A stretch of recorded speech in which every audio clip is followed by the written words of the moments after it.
Phenol के lecture number 3 में आपका हार्दिक स्वागत है। आज इस लेक्चर में हम फिनोल्स के अम्लीय व्यवहार एसिडिक नेचर ऑफ फिनोल के बारे में डिस्कस करेंगे। Acidic nature of phenol.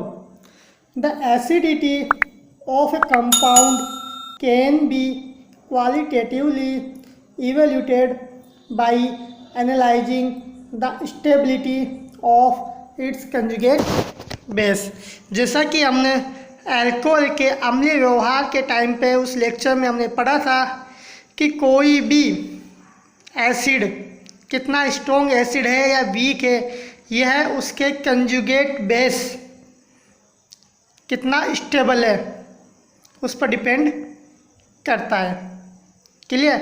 तो जो कंजुगेट बेस बनता है उसकी स्टेबिलिटी के आधार पर ही हम उसके कंजुगेट एसिड के बारे में पता लगा सकते हैं कि वो स्ट्रॉन्ग है या वीक एसिड है।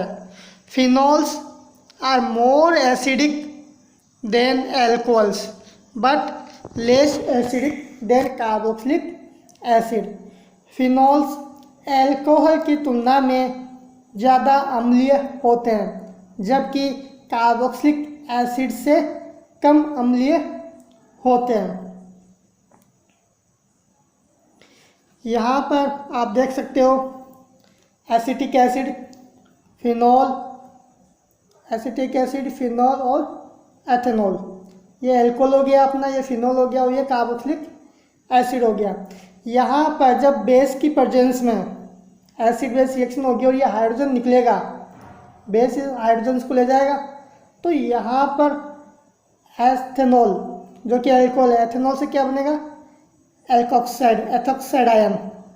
फिनोल से फिनोक्साइड और कार्बोक्सिलिक एसिड से यानी एसिटिक एसिड से एसीटेट आयन प्राप्त होता है। ये इनके कंजुगेट बेस होते हैं। अब ये कंजुगेट बेस कितने स्टेबल हैं उसके आधार पर इनके एसिड्स की एसिडिटी का अपन पता लगा सकते हैं। अब यहाँ पर आप देखो एथेनॉल से क्या बना? Ethoxide ion. हाइड्रोजन निकलने के बाद क्या बना? Ethoxide ion.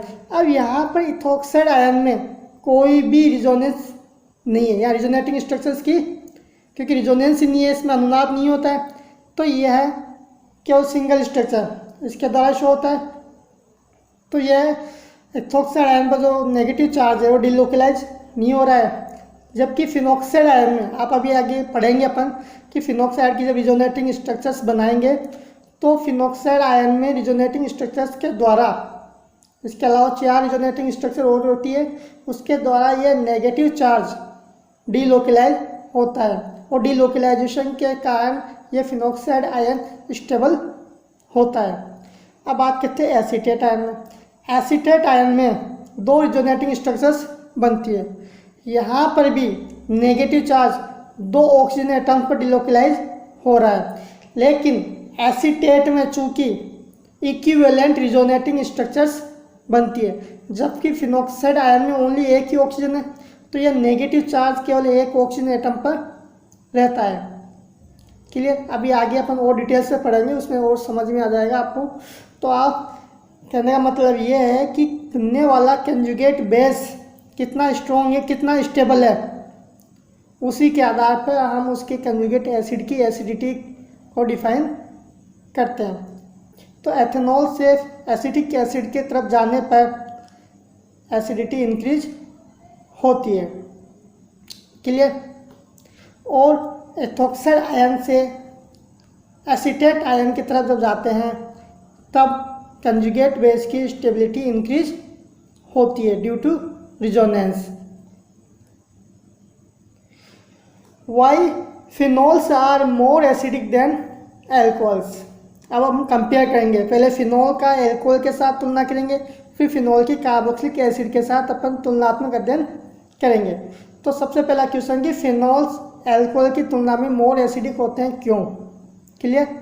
तो इसके लिए हम फिनोल और एथेनॉल के आयनाइजेशन इक्विलिब्रिया को कंपेयर करते हैं।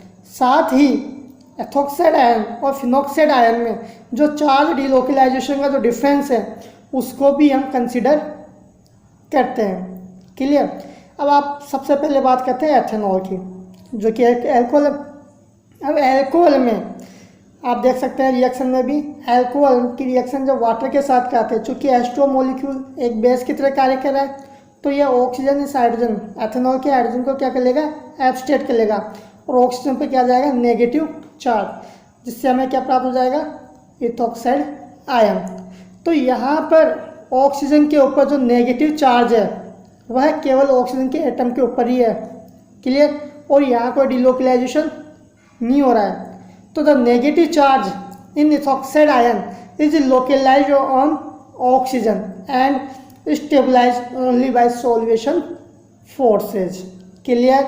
यहाँ पर चूंकि जो इथोक्साइड आयन है वह रिजोनेंस के कारण तो स्टेबल हो नहीं रहा, क्योंकि यहाँ रिजोनेंस नहीं पाया जा रहा, लेकिन सॉल्वेंट मॉलिक्यूल्स के द्वारा ये स्टेबलाइज हो सकता है। क्लियर। तो यहाँ पर केवल एक ही फैक्टर काम करता है, वो होता है सॉल्वेशन फोर्सेज। अब बात करते हैं हम फिनॉल की। फिनॉल्स में भी सेम वाटर मॉलिक्यूल के साथ रिएक्शन कराई, वाटर ने फिनॉल के हाइड्रोजन को एब्स्ट्रेट किया और क्या बना लिया अपना, फिनॉक्साइड आयन प्राप्त हो गया। तो फिनॉक्साइड आयन में आप देखो कि the negative charge in phenoxide ion is stabilized both by solvation and by electron delocalization into the ring. यहाँ पर जो फिनॉक्साइड आयन है जिस पर ऑक्सीजन पर नेगेटिव चार्ज है वह सॉल्वेशन फोर्सेज के साथ साथ यहाँ पर इस रिंग के साथ अभी ये डिलोकलाइजेशन भी शो करेगा। तो इस डिलोकलाइजेशन के कारण भी ये स्टेबल होता है। देखो किस प्रकार से होता है, resonance stabilization of phenoxide ion. यहाँ पर आप देख सकते हैं फिनॉक्साइड आयन की किस प्रकार से रिजोनेटिंग स्ट्रक्चर्स बन रही है। ऑक्सीजन पर नेगेटिव चार्ज है, तो यह नेगेटिव चार्ज बेंजीन रिंग की तरफ डिलोकलाइज होगा, कंजुगेशन में होता है। तो यहाँ से ऑक्सीजन और कार्बन के बीच में पाई बॉन्ड का फॉर्मेशन। अब कार्बन के ये जो पाई बॉन्ड के इलेक्ट्रॉन है अगले कार्बन के ऊपर डिस्प्लेस होंगे, जिससे कार्बन पर नेगेटिव चार्ज और फिर ये नेगेटिव चार्ज फिर इस प्रकार से कंजुगेशन इसमें होता रहता है। और रिजोनेटिंग स्ट्रक्चर्स के द्वारा हमें कितने स्ट्रक्चर प्राप्त होती है, 5 रिजोनेटिंग स्ट्रक्चर्स प्राप्त होती है। तो यहाँ पर नेगेटिव चार्ज फिनॉक्साइड आयन में क्लियर ऑक्सीजन एटम के ऊपर और कार्बन एटम के ऊपर डिस्पर्स हो रहा है। तो ये फिनॉक्साइड आयन या नेगेटिव चार्ज 5 रिजोनेटिंग स्ट्रक्चर्स में 4 एटम्स के ऊपर डिस्पर्स हो रहा है। 3 तो कार्बन एटम में, और तो वो पैरा वाले 2 और तो 1 पैरा 3 और 1 ऑक्सीजन एटम। 4 एटम्स पर यह नेगेटिव चार्ज डिस्पर्स हो रहा है, डिलोकलाइज हो रहा है। तो the negative charge in phenoxide ion is shared by the oxygen and the carbon that are ortho and para to it. Delocalization of its negative charge strongly stabilize phenoxide ion. Clear. Phenoxide ion का जो negative charge है उसमें resonance के कारण यह phenoxide ion stable होता है। अब बात करते हैं फिनॉल की। Resonance stabilization of phenol. Phenols की भी जो रिजोनेटिंग स्ट्रक्चर्स है निम्न प्रकार से होती है। हम देख सकते हैं किस प्रकार से ऑक्सीजन के ऊपर लोन पेयर्स हैं वो बेंजीन के साथ कंजुगेशन में होते हैं और ऑक्सीजन और कार्बन के बीच में डबल बॉन्ड और ऑक्सीजन में क्या जाएगा, पॉजिटिव चार्ज। इस प्रकार से ये यहाँ भी फिनॉल में 5 रिजोनेटिंग स्ट्रक्चर्स अपन को प्राप्त हो रही है। अब यहाँ पर आप देखो 2 से लेके 2, 3 और 4 में कि ऑक्सीजन के ऊपर क्या आ रहा है, पॉजिटिव चार्ज। ऑक्सीजन के ऊपर जब पॉजिटिव चार्ज आ रहा है तो यह इस ऑक्सीजन और हाइड्रोजन बॉन्ड के इलेक्ट्रॉनों को अपनी ओर लेगा और हाइड्रोजन आसानी से निकल जाएगा।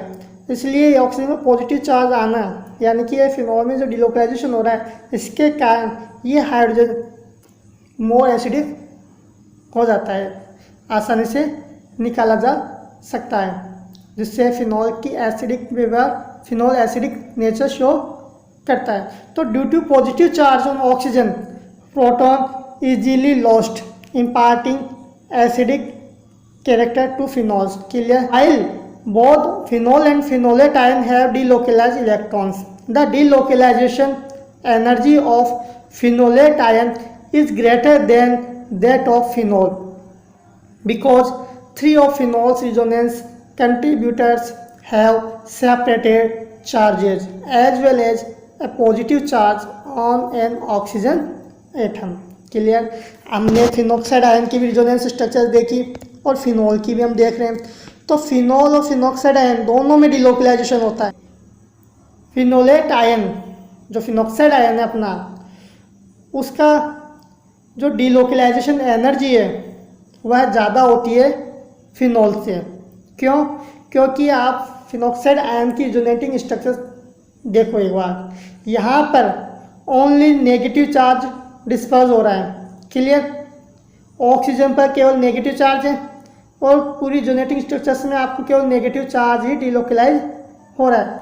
लेकिन फिनॉल्स में तीन स्ट्रक्चर्स देखो, सेकेंड, थर्ड एंड फोर्थ, यहाँ पर चार्ज सेपरेशन पाया जा रहा है, नेगेटिव चार्ज भी और पॉजिटिव चार्ज भी है, जिसके कारण जो स्टेबिलिटी है वो कम होती है। साथ ही यहाँ पर इन तीनों स्ट्रक्चर्स में ऑक्सीजन एटम जो कि मोर इलेक्ट्रोनेगेटिव एलिमेंट होता है, मोर इलेक्ट्रोनेगेटिव एटम होता है, उसके ऊपर पॉजिटिव चार्ज आ रहा है, जिसके कारण भी यह तीनों रिजोनेटिंग स्ट्रक्चर 2, 3 और 4 नंबर का कंट्रीब्यूशन कम होता है।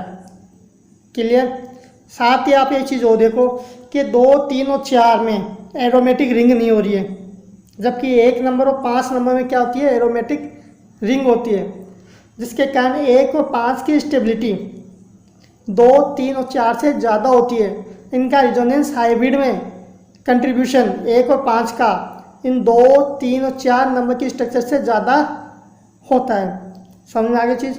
तो फिनॉक्साइड आयन में ओनली नेगेटिव चार्ज है और मोर इलेक्ट्रोनेगेटिव एटम ऑक्सीजन पर क्या है? नेगेटिव चार्ज, उस पर पॉजिटिव चार्ज नहीं आता है फिनॉक्साइड आयन में। तो फिनॉक्साइड आयन की डिलोकलाइजेशन एनर्जी यानी कि रिजोनेंस के द्वारा स्टेबलाइजेशन फिनॉल से ज़्यादा होता है। अब बात करते हैं why phenol is less acidic than carboxylic acid. अब कि फिनॉल कार्बोक्सिलिक एसिड से कम अम्लीय होते हैं, क्यों? क्लियर? जैसा कि हम जानते हैं कि strong acid has a weak stabilize conjugate base. Starting में हमने पढ़ा कि कोई भी एसिड कितना स्ट्रॉन्ग होगा यह उसके कंजुगेट बेस की स्टेबिलिटी पर डिपेंड करता है। जो स्ट्रॉन्ग एसिड होता है उसका कंजुगेट बेस वीक होता है, मोर स्टेबल होता है। अब कार्बोक्सिलिक एसिड में जब उसका डीप्रोटोनेशन करते हैं तो हमें क्या प्राप्त होता है? Carboxylate anion. क्लियर? तो कार्बोक्सिलिक एनायन में आप रिजोनेटिंग स्ट्रक्चर देख सकते हो, 2 रिजोनेटिंग स्ट्रक्चर्स बनती हैं और दोनों ही इक्विवेलेंट रिजोनेटिंग स्ट्रक्चर्स होती है। नेगेटिव चार्ज दोनों ऑक्सीजन एटम्स के ऊपर डिलोकलाइज होता है और हाइब्रिड में आप देख सकते हो कि negative charge, partial negative charge दोनों ऑक्सीजन एटम्स के ऊपर होता है। और एक्सपेरिमेंटली जब दोनों ऑक्सीजन और कार्बन की जब बॉन्ड लेंथ देखते हैं तो दोनों की सेम होती है। क्लियर? तो deprotonation of a carboxylic acid forms a resonance stabilized conjugate base, a carboxylate anion. ठीक है? अब there are 2 equivalent resonance structures of acetate ion, both of which place a negative charge on an electronegative oxygen atom. In the resonance hybrid, therefore, the negative charge is delocalized over 2 oxygen atoms. ये हमने अभी देख ही लिया है। अब बात करते हैं फिनॉक्साइड आयन की। Phenoxide ion is less stable than acetate because acetate has 2 electronegative oxygen atoms upon which the delocalization of the negative charge, whereas phenoxide has only 1. Clear? Phenoxide ion में देखो नेगेटिव चार्ज केवल एक ही oxygen के ऊपर delocalise हो रहा है, जबकि एसीटेट आयन में 2 ऑक्सीजन के ऊपर वो डिलोकलाइज हो रहा था। पहला रीजन तो ये है कि जिसके कारण एसीटेट आयन फिनॉक्साइड आयन से ज़्यादा स्टेबलाइज होता है। दूसरा कारण फिनॉक्साइड आयन में यहाँ पर जो रिजोनेटिंग स्ट्रक्चर्स है 2, 3 और 4। यहाँ पर एरोमेटिक रिंग नहीं है, जबकि स्ट्रक्चर नंबर 1 और 5 में आप देखो यहाँ पे एरोमेटिक रिंग है। क्लियर। तो 1 और 5 का कंट्रीब्यूशन रिजोनेंस हाइब्रिड में 2, 3, 4 से ज़्यादा होता है। क्लियर। दूसरी चीज़, यहाँ पर 2, 3 और 4 रिजोनेटिंग स्ट्रक्चर्स में जो नेगेटिव चार्ज है वह less electron negative atom carbon के ऊपर आ रहा है। ठीक है, जिसके कारण भी ये तीनों स्ट्रक्चर्स का कंट्रीब्यूशन यानी कम स्टेबल होती है ये, जिसके कारण इनका कंट्रीब्यूशन रिजोनेंस हाइब्रिड में कम होता है। क्लियर। और साथ ही ये जो फिनोक्साइड आयन की जो रिजोनेटिंग स्ट्रक्चर इक्विवेलेंट नहीं होती है, इक्विवेलेंट रिजोनेटिंग स्ट्रक्चर्स ज़्यादा स्टेबलाइज करती है सिस्टम को। क्लियर। क्योंकि इक्विवेलेंट रिजोनेटिंग स्ट्रक्चर से जो रिजोनेंस एनर्जी है वो ज़्यादा इंक्रीज होती है। अब बात करते हैं effect of substituents on acidity of phenols. Phenols की एसिडिटी में सब्स्टिट्यूएंट्स का क्या प्रभाव पड़ता है। क्लियर। तो acidic strength of phenol increases if an electronegative group और electron withdrawing group like NO2, cyanide, chloride, COR group etc is present on the benzene ring। यदि बेंजीन रिंग से कोई इलेक्ट्रॉन विड्रॉइंग ग्रुप, ठीक है, electron withdrawing group जैसे NO2, cyanide, chlorine, COR etc जो भी CHO जो भी इलेक्ट्रॉन विड्रॉइंग ग्रुप से अगर वह बेंजीन से जुड़े हुए हो तो फिनॉल की एसिडिटी इंक्रीज होती है। Clear. The acidic strength of phenol is higher if the electronegative group is present at ortho or para position than at meta position। Phenol की एसिडिक स्ट्रेंथ अगर electronegative group ortho para position पर हो Meta की तुलना में तो ज़्यादा increase होती है। ठीक है। इसका कारण क्या है कि जब इलेक्ट्रॉन विड्रॉइंग ग्रुप फिनॉल के साथ जुड़े होते हैं, बेंजीन रिंग से जुड़े होते हैं, तो वह बेंजीन रिंग से और ऑक्सीजन के ऊपर जो नेगेटिव चार्ज रहता है, क्योंकि फिनॉक्साइड आयन बनेगा जब भी फिनॉल से हाइड्रोजन निकलेगा तो उस ऑक्सीजन के ऊपर नेगेटिव चार्ज जो बेंजीन के ऊपर नेगेटिव चार्ज है उसको अपनी तरफ खींच लेता है और नेगेटिव चार्ज को सिस्टम में कम कर देता है, इलेक्ट्रॉन डेंसिटी को कम कर देता है और सिस्टम को क्या करता है, स्टेबलाइज करता है। ऑर्थो और पैरा पोजीशन पर होगा इलेक्ट्रॉन विड्रॉइंग ग्रुप तो वह फिनॉक्साइड आयन के साथ डायरेक्ट कंजुगेशन में होते हैं। ऑक्सीजन पर जो नेगेटिव चार्ज होता है उसके साथ वो डायरेक्ट कंजुगेशन में। आगे देखो, acidic strength of phenol increases with the increasing in the number of electron withdrawing groups at ortho and para position. Ortho para position पर जितने ज़्यादा इलेक्ट्रॉन विड्रॉइंग ग्रुप होंगे बेंजीन में उसकी एसिडिक स्ट्रेंथ उतनी ही ज़्यादा होगी। क्लियर। क्योंकि वो ज़्यादा स्टेबलाइज करेंगे, वहाँ से बेंजीन रिंग से और ऑक्सीजन के ऊपर से नेगेटिव चार्ज को ज़्यादा अपनी तरफ खींचेंगे। क्लियर। तो इलेक्ट्रॉन डेंसिटी को ज़्यादा से ज़्यादा कम करने की कोशिश करेंगे जिससे कि उनकी स्टेबिलिटी को इंक्रीज करने में सहायता हो, इंक्रीज हो। Acidic strength decreases if electron releasing group like NH2, NHR, OR, alkoxy, alkyl etc are present in the benzene ring. अगर बेंजीन रिंग से कोई इलेक्ट्रॉन डोनेटिंग ग्रुप जुड़ा हुआ हो, क्लियर, तो वह फिनॉल की एसिडिक स्ट्रेंथ को डिक्रीज करते हैं। क्यों? क्योंकि पहले से ही ऑक्सीजन के ऊपर नेगेटिव चार्ज है, इलेक्ट्रॉन डेंसिटी है, फिनॉक्साइड आयन बनेगा ना, और इलेक्ट्रॉन रिलीजिंग ग्रुप और जुड़ जाए तो electron releasing group benzene ring पे इलेक्ट्रॉन डेंसिटी बढ़ाते हैं ऑक्सीजन के ऊपर, जिससे कि ऑक्सीजन के ऊपर नेगेटिव चार्ज ज़्यादा से ज़्यादा लोकलाइज रहता है। तो electron releasing group phenoxide ion को, फिनॉल को डिस्टेबलाइज करते हैं।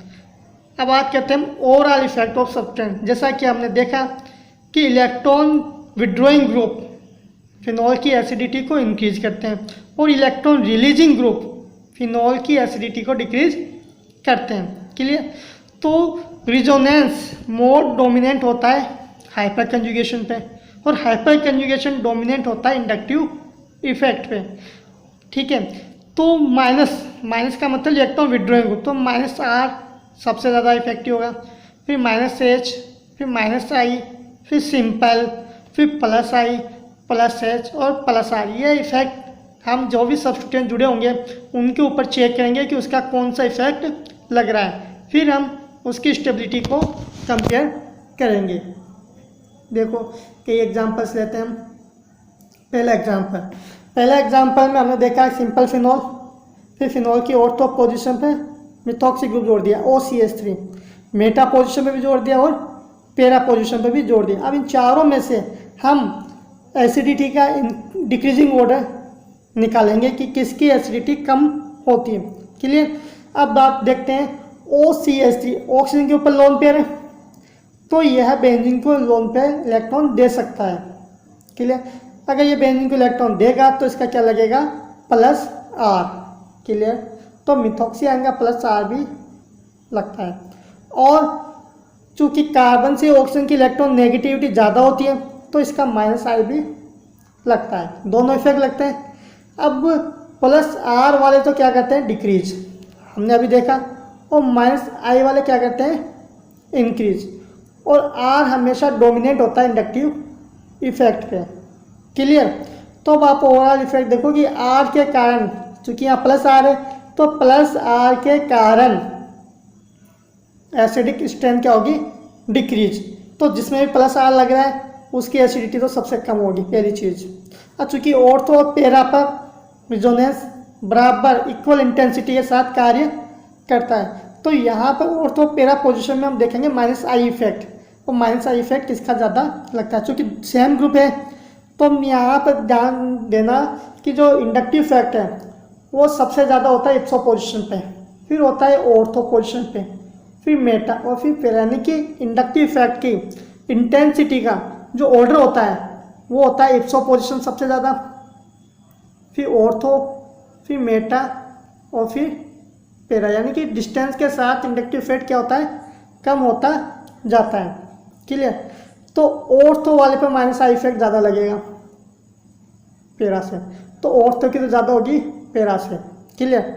अब बात करते हैं सिंपल और मेटा, क्योंकि इनकी तो सबसे कम है। देखो ऑर्थो और पैरा पर प्लस आर लग रहा है तो इनका तो सबसे कम होगा। अब बात करते हैं सिंपल और मेटा में, क्योंकि मेटा में लग रहा है माइनस आई, और माइनस आई इलेक्ट्रॉन विड्रॉइंग ग्रुप लग रहा है, इलेक्ट्रॉन विड्रॉइंग इफेक्ट है।